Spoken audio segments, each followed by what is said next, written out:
Salam hörmətli izləyicilər, yeni bir video ilə qarşınızdayıq. Bu videoda sizlərə pensiya yaşının azaldılması və pensiyaların artımı ilə bağlı son məlumatları çatdıracağıq. İlk olaraq videoya keçməzdən öncə bu videonu mütləq bəyənin ki, video daha çox insanın qarşısına çıxsın. Və kanalımıza mütləq abunə olun ki, biz növbəti dəfə video paylaşdığımız zaman sizə dərhal bildiriş gəlsin. Bəli, hörmətli izləyicilər, Azərbaycanda pensiya yaşı azaldıla bilər. Azərbaycanda hazırki pensiya yaşı xanımlarda və bəylərdə 65 yaş təşkil edir. Yəni 65 yaşdan sonra 65 yaş tamam olduqda vətəndaşlar əmək pensiyası və ya yaşa görə müavinət ala bilir. Əmək pensiyaları isə sonuncu dəfə fevral ayında artırılmışdı və fevral ayının yanvar ayının artımı bir yerdə verilmişdi.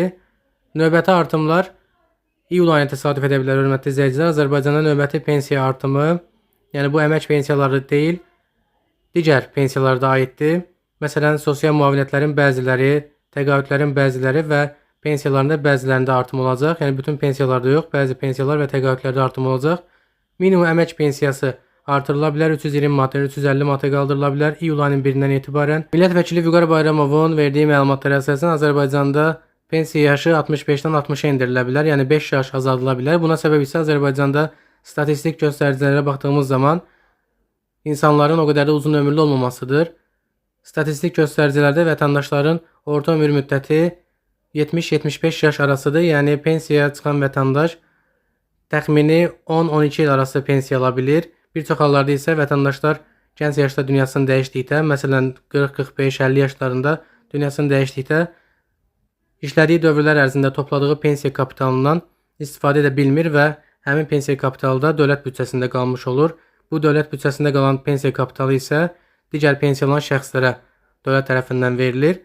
Qeyd edim ki, həmin pensiya kapitalının ölən şəxsin ailə üzvləri tərəfindən istifadə olunması ilə bağlı da hazırda müzakirələr aparılır ki, əgər şəxs pensiya yaşına çatmadan dünyasını dəyişərsə və həmin şəxsin müəyyən dərəcədə bir pensiya kapitalı varsa, məsələn 20 min, 25 min, 30 min, həmin pensiya kapitalı həmin şəxsin ailə üzvlərinə müavinət, təqaüd və ya birbaşa ödəniş formasında verilə bilər, hörmətli izləyicilər. Bununla bağlı da hazırda müzakirələr aparılır.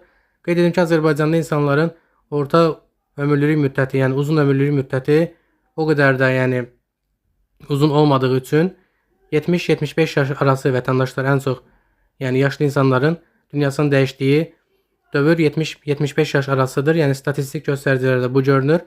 Vətəndaş pensiyaya çıxdıqdan sonra təxmini 10 il pensiya ala bilir və bu da təbii ki, vətəndaşın işlədiyi dövrlər ərzində topladığı 40, 50, 60, 70 min pensiya kapitalının hamısını əhatə etmir. Yəni pensiya aldığı dövrdə vətəndaş topladığı pensiya kapitalının hamısını dövlətdən geri ala bilmir.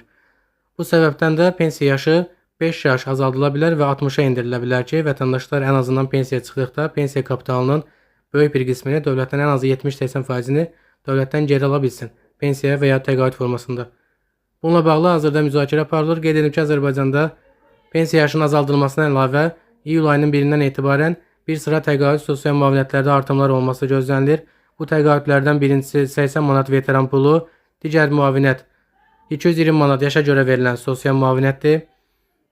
Bayaq da bundan bəhs etdik sizlər üçün, hörmətli izləyicilər. Digər pensiya 320 manat minimum əmək pensiyasının artımıdır və əmək haqlarında minimum əmək haqqının artımında dəyişikliklər olunacaq. Əmək haqları başqa formada hesablanacaq və 400 manatdan 450 manata qaldırılması gözlənilir. Hörmətli izləyicilər, videomuz yekunlaşdı. Bu videoda sizlərə pensiya yaşının azaldılması və bəzi sosial müavinət təqaüdlərinin artımı ilə bağlı son məlumatları çatdırdıq.